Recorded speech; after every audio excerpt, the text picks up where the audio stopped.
Today I will be talking about Json and qcJson. First of all, qcJson is a library which Brother Barney created. Like Json, working with JavaScript is really easy. It used to be really complicated to do a couple simple things with Java and Json, but qcJson is kind of the answer to that.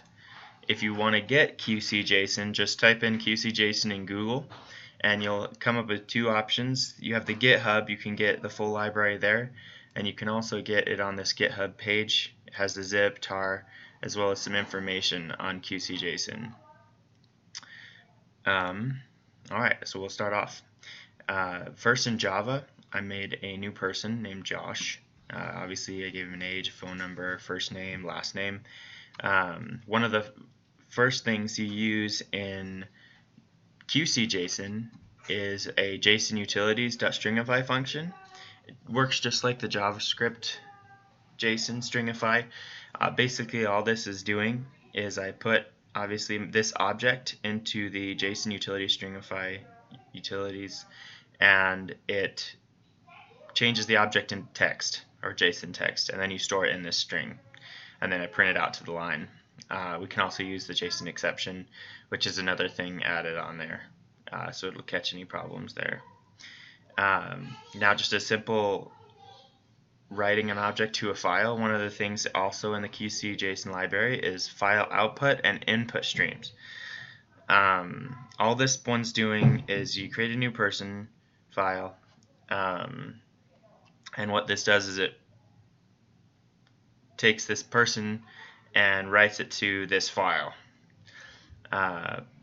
You have to first create the output stream, the file stream right here, and then you use the new qcJson output stream and then throw the file stream in that. Of course, you have to do all these in try catches. This next one reads it from a file, so instead of using the output stream, we're obviously using the input stream. The syntax is the exact same. You have to do the input stream, new input stream with your file designated, and then you have the JSON input stream, and you throw file in, or the name of your file input stream in there. Here we did it in a hash map, so basically you're going to be reading this object and getting the information from person file, which is already created previously.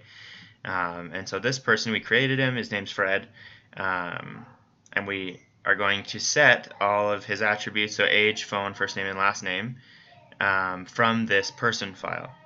Now, you don't always have to, when you're working with JSON, you can access the text in a couple of different ways. This is a popular one, just like in a lot of Java functions, just dot set age dot whatever attribute or keyword you're using. And then if we wanted to ever print out and see what we did, you have to obviously make sure you stringify the object, and then you can print it out as a string. Just for some nasty paths, you can't write to a file that doesn't have permissions, so you just create a file with no permissions and then try to output to it. You'll run into an objection. Obviously you can't really read an image, because JSON deals with data and it turns it into text, so it wouldn't work. Also, if your object is null, that's obviously not going to work. Like for instance, if text doesn't exist. But yeah, and that is about it.